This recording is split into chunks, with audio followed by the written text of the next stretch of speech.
Hi, I'm Jennifer Carter, and thank you for joining me on a podcast for parents, teachers, and administrators. Today's conversation should be a good one, and I'm sure it's something on your mind. So let's get to it. So thank you so much, Chris, for joining me. Thanks for having me. Absolutely. Why don't you tell me a little bit about your identity as a parent, teacher, or an administrator?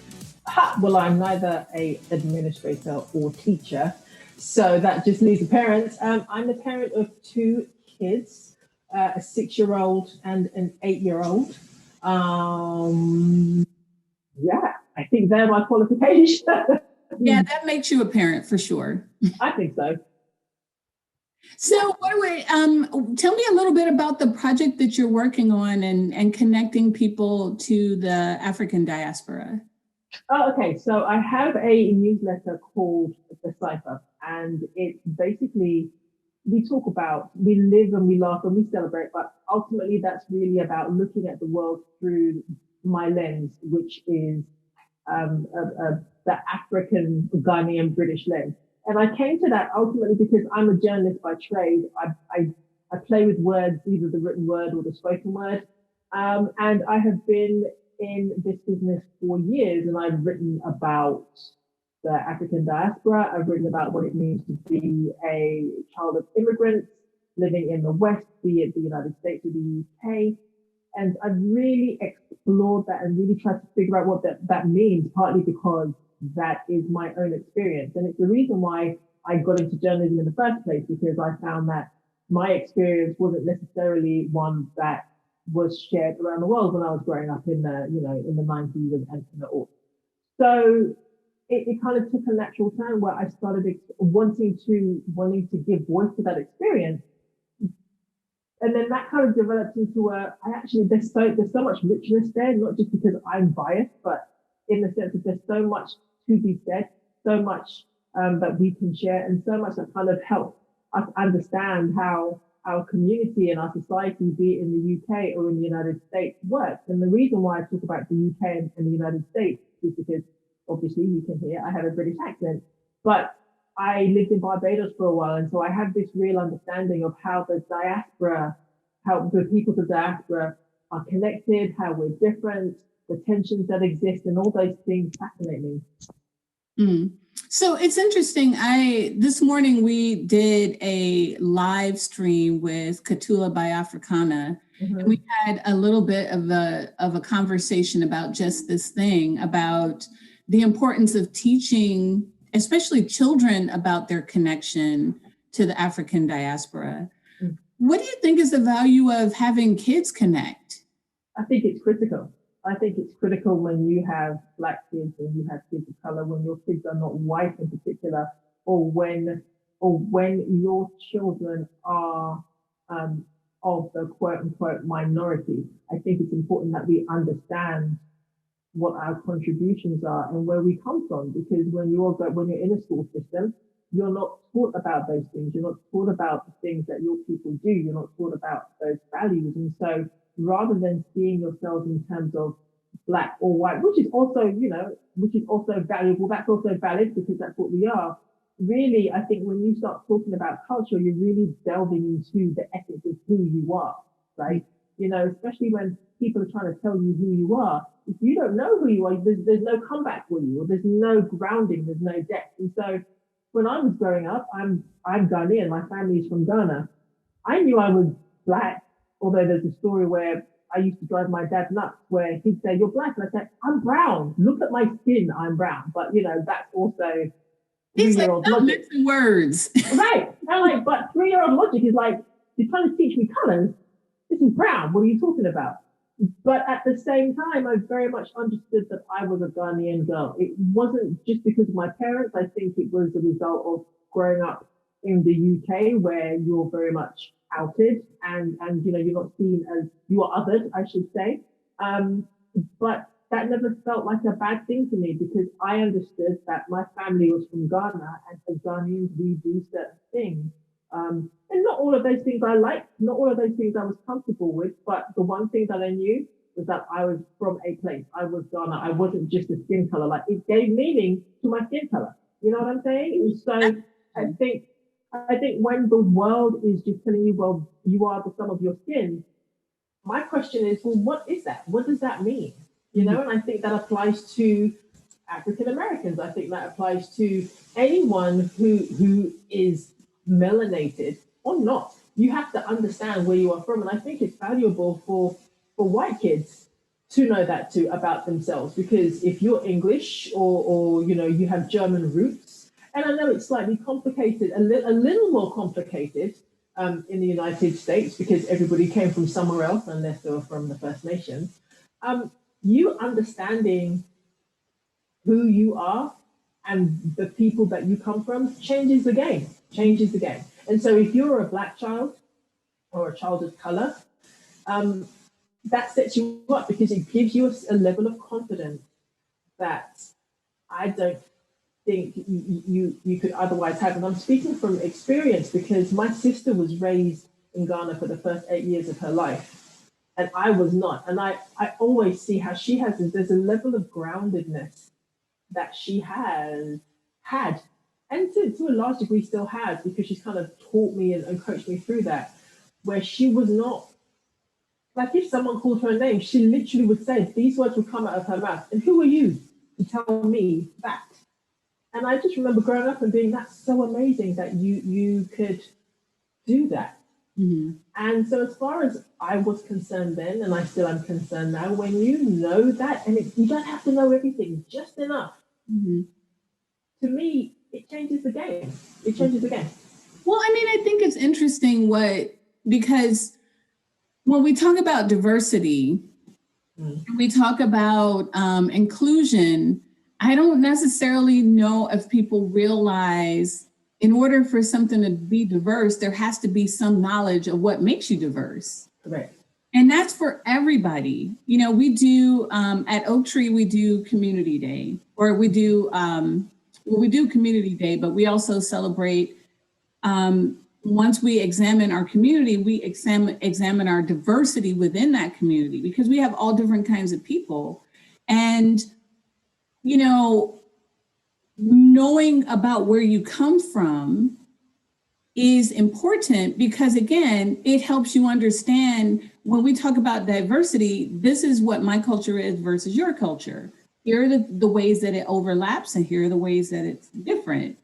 And when you have that little piece of knowledge, I don't look at it as a way to separate, because children are super curious. It's actually a way for them to connect. Correct. So with your newsletter and with your openness about, this is what it means to be from Ghana, you know, from your perspective, and passing it along to your kids, then it gives them basically something to, you know, that makes them interesting, and something where their friends can connect. And I think it also helps give you a different perspective, because I'm different from you, but you're different from me, right?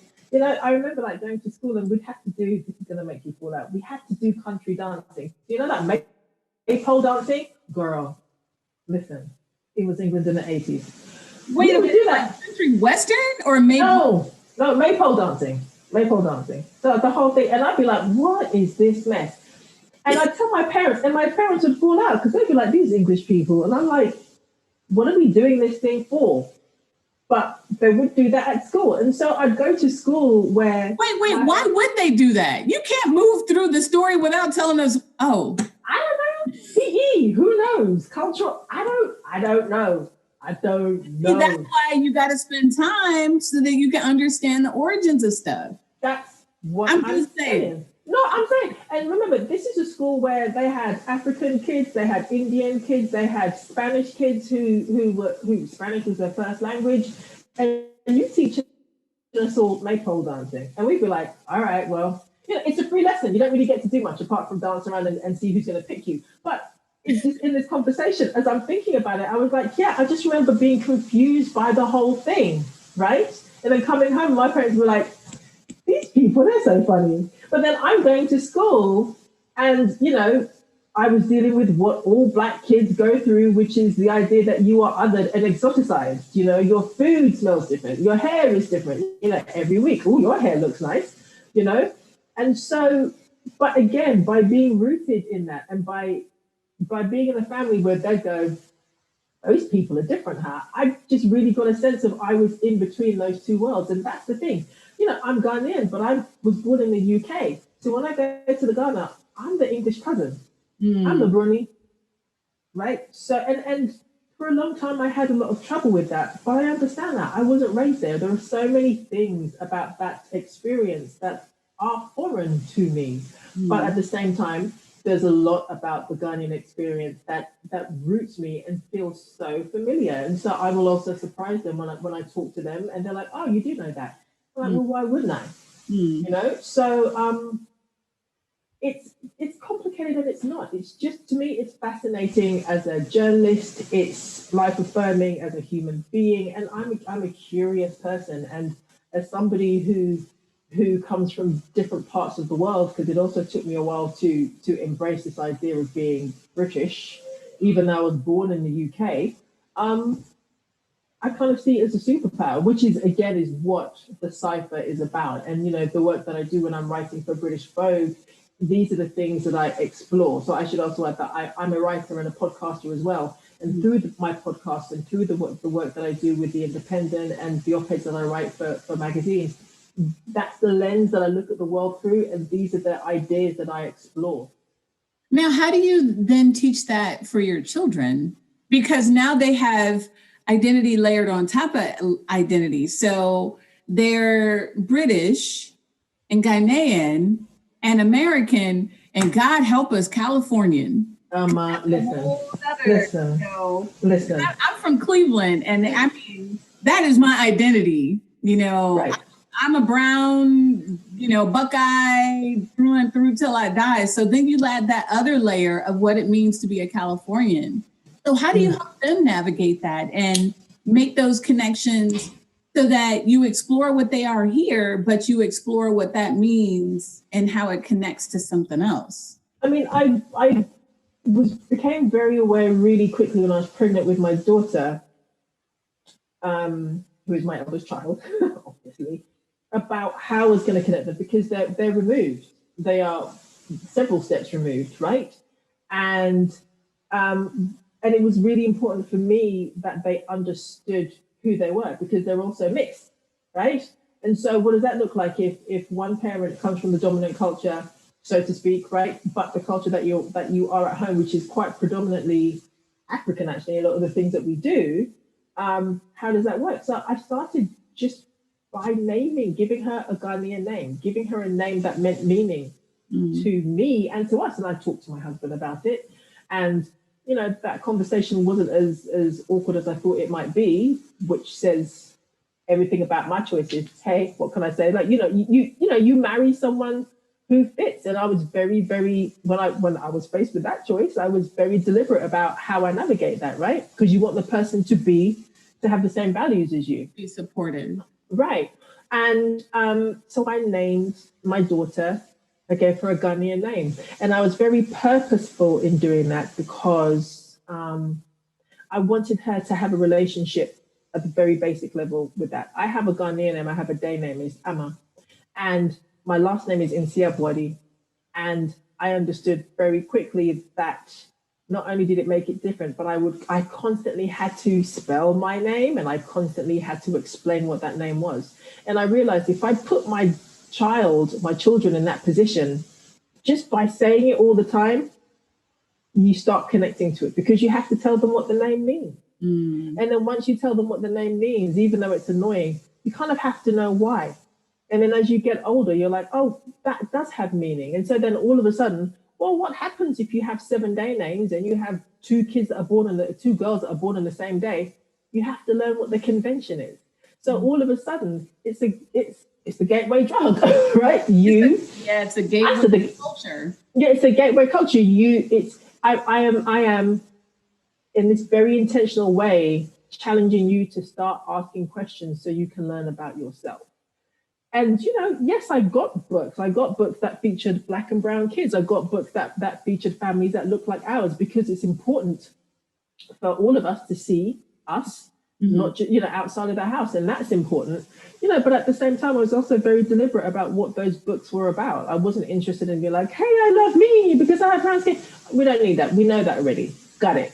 I want to see you at play. I want to see you being a regular kid, because that's what you are. And so I was very deliberate in reinforcing that message. And then, my kids have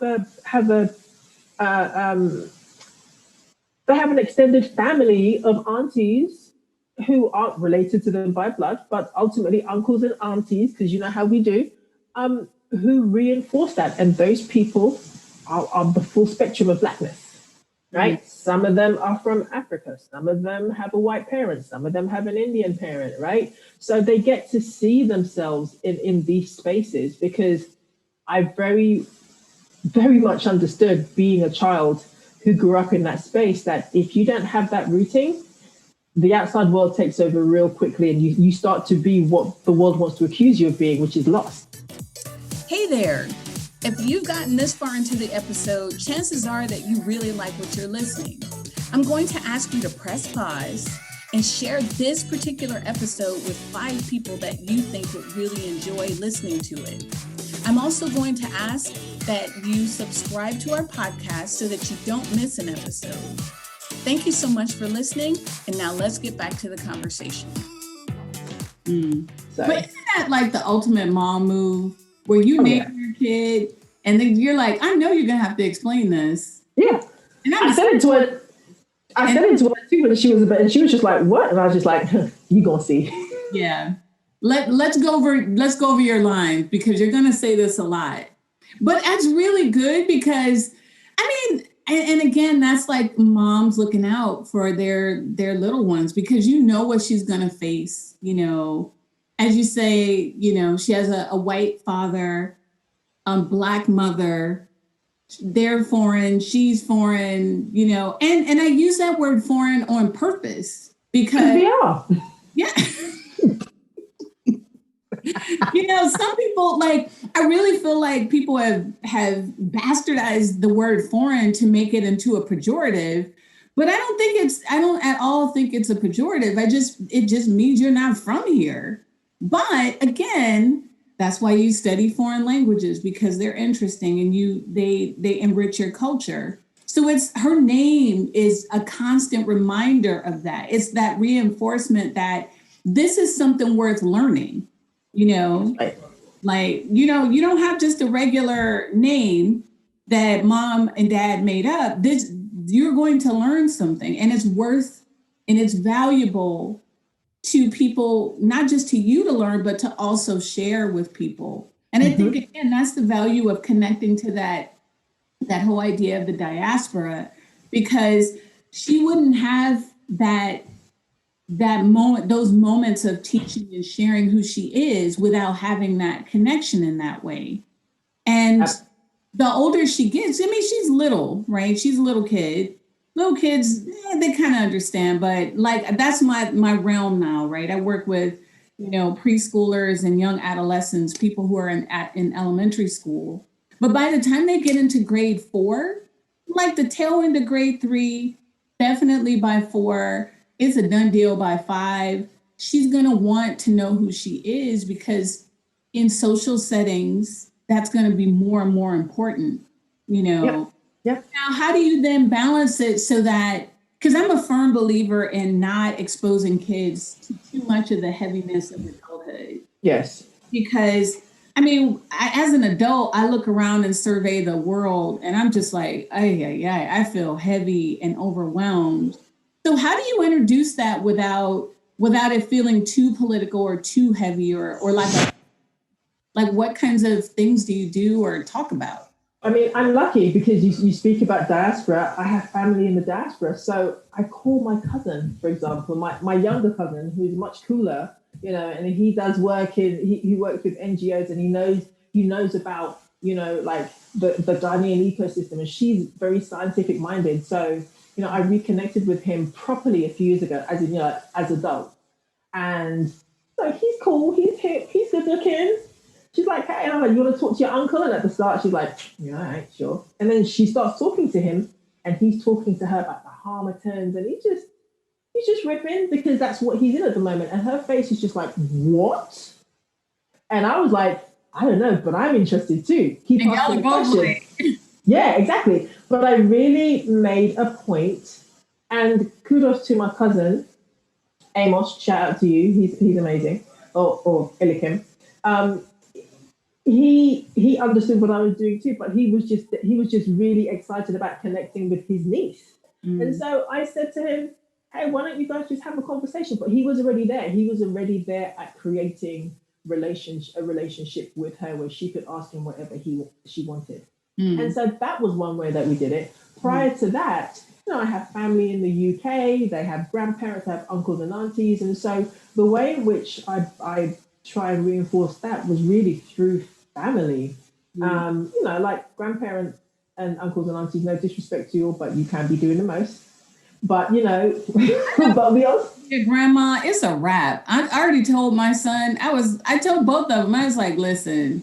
Yeah, forget about it. Your kids, forget, it's over. Yeah, and I'm exactly. The world's best auntie, by the way. I'm just saying, some people might, but still, I understand. We all the best auntie, I understand. But you're an excellent auntie, just for the record.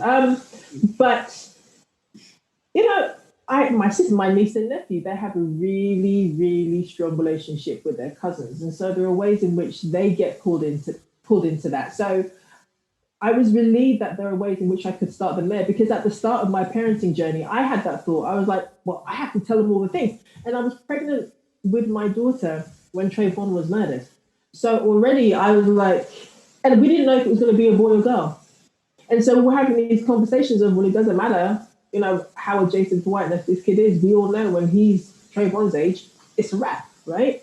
Right. So that is to say, I was really struggling with that, and I didn't know why, which is how I ended up starting this organization called Awesome Little Beings, because I was taking my kid to the library and I couldn't see these books, and I was just desperate to find a way to save her, almost, like just to help her so that she wouldn't be completely weighed down by the age of 2 by the world because of who and what she was. Right. And then I chilled out a little bit because, I had crazy aunties and friends who ultimately were there. My big sister said to me one time, it's not my job to give my kids all of the love.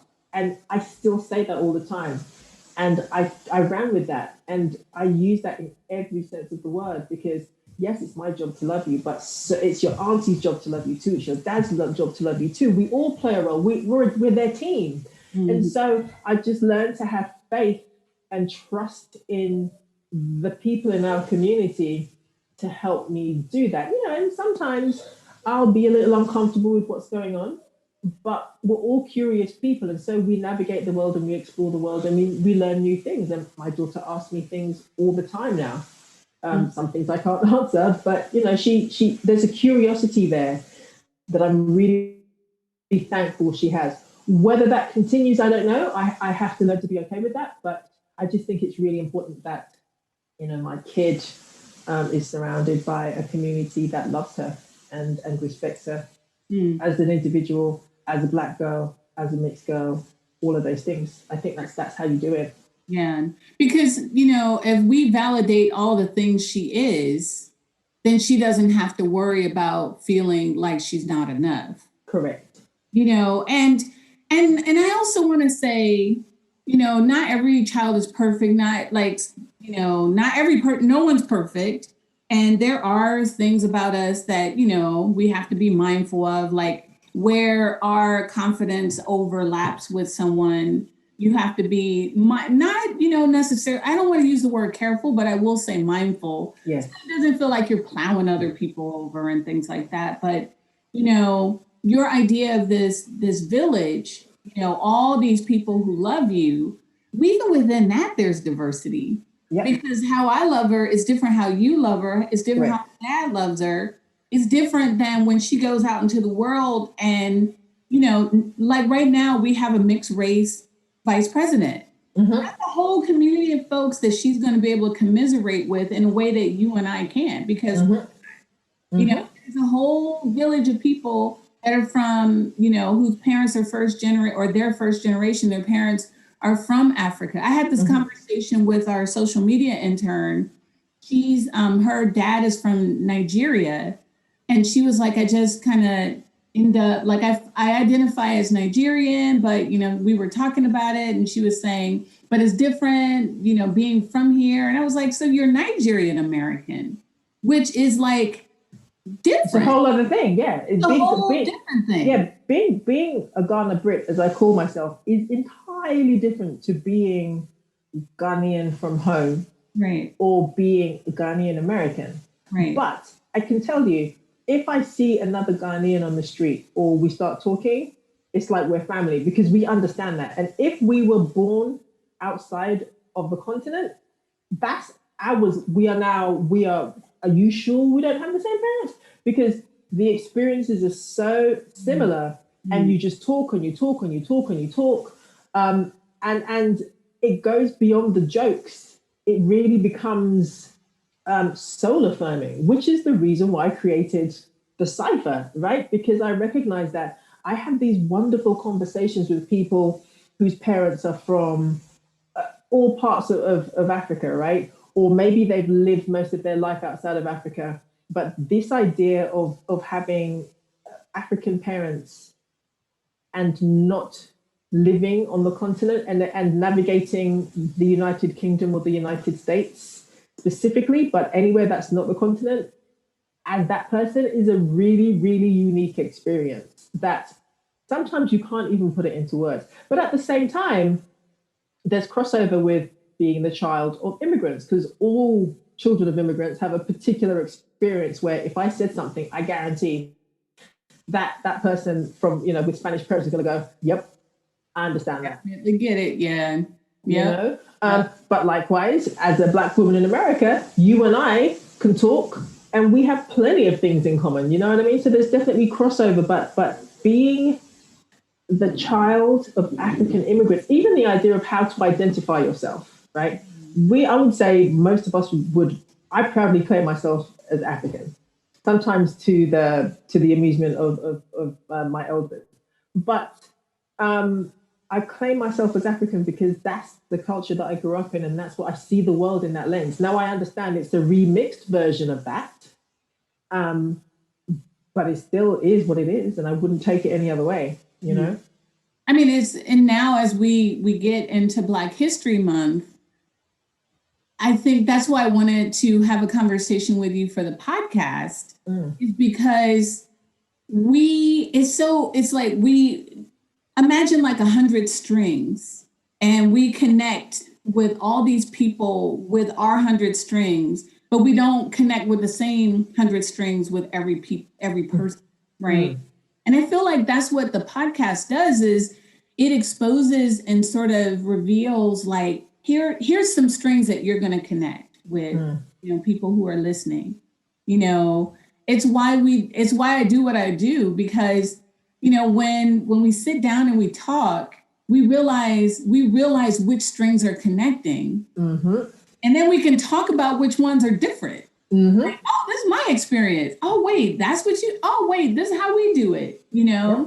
And I really feel like the past 4 years with the past administration, we've been like with machetes trying to hack off those strings of attachment. No, you can't attach to my strings. My strings are, I don't know, whatever you want to say, but get off my strings. But it's not like that, No. And it's much more harmonious and much better when you can attach and connect with people, because we are all so individual, but at the same time, it's so much that we have in common. Like, I was at Catula and we learned how to tie our hair just like you're wearing today. You're welcome. Do that. Well, there you go. And now you can rock it today, And so, like I said, it's just like all these little coincidences that just make us so similar and just attach us in interesting ways. And that's why I became a journalist, and that's why I love talking to people, and that's why I started this cipher for that reason. Because for me, I love talking to people, but for me, it's important to be able to talk to people from where you're at, right? So when people talk about diversity, and it's become a bit of a dirty word, and people go, well, is it inclusion or is it diversity? For me, it's not about trying to be like somebody else. It's about loving the fact that you can learn something from this other person, right? And not hiding, just being yourself, and not having to hide or like have part of yourself, in the shadows because it might offend somebody else. Be who you are full-throatedly and see where this thing lands. It's going to be messy, but it's supposed to be messy because human beings by nature are messy. So this idea of us, we don't all have to get along all the time, but we should be respectful of the fact that we do things the same or we do things different. It's like there's this kid's book which talks about how, I can't remember the title, I've got to remember it, but it's essentially the idea is how different families cook rice at home. I love the concept of that book because what that book is saying is we all eat rice, but what's your flavor? Which has been like a tagline of mine. For me, it's a case of, well, we all do things. We all want the same things. We just have different flavors. How do we get to that? So what's your flavor? I have a particular flavor. What does that look like? Guess what? My flavor is different to my own parents. But that's not just about the fact that they were born in Ghana. It's a generational thing too, right? But it's still part of the same pot, kind of, sort of. So let's have that conversation about this particular thing and how can we move forward. And so I'm like you. The reason why I started my newsletter was because I want to celebrate that. I want people to see how hilarious and how crazy and how smart and how insightful and how brilliant Africans are, because we are barely represented, and when we are represented, we are misrepresented. And as somebody who has spent a lot of her career talking about representation, it was really important for me to know that, this huge continent of that my family comes from was represented, not necessarily accurately. I'm not going to say that I'm the person who can present all Africans accurately. That's not true. But I want to celebrate us, and I want to celebrate who we are, because we're not, the only reason why we're cool is because the rest of the world discovered that we love fashion. But before that, we were smelly, we were stupid, we couldn't speak English properly, and we were fodder for all the bad jokes, because we're darker than everybody else, because our accents are a particular way, because we talk louder than everyone else, and our languages sound quote unquote funny, which they don't, right? It's just that we're out of context and we're so, and racism, basically. I don't have to. I was like, it's not racism. It's because of people are racist. And yeah, exactly. But at the end of the day, I remember growing up and people saying, you can't be African, you're too good looking, you must be from the Caribbean. I mean, who was saying? Sometimes I hear things like that, and I'm just like, I definitely have said things that I'm just, like, okay, I can't believe I've said that. But sometimes, come on. But then again, that's the reason why I do what I do, right? It's the idea of, I remember being like, that's messed up. Why would you say that? And then you're like, but you call me good looking. Oh, thanks, right? Because you're a teenager and you're an idiot. However, at the core of that, I very much understood the reasoning behind that statement. I didn't like it. I had a problem with it. I just understood how society saw people from Africa. Not even black folk. We're talking about people from Africa specifically, right? And that's been a mission of mine to change that. And then again, when you connect that with the fact that I have a child that has a white parent, I in my mind, I'm like, I have to battle that, because now you're gonna wanna like ignore all of this, and that is all of you. It cannot be. I want you to understand who you are. If you make your choice based on all the evidence and you still decide that, I will be hurt, but at least I did my job. Yeah. Yeah.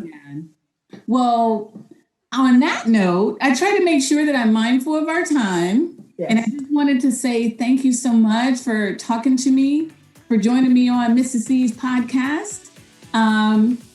After we're done, you'll have to give me all the links and things like that to your newsletter so that I can be sure to put it into our show notes so people can follow you and read and understand all the fullness of what it means to be African.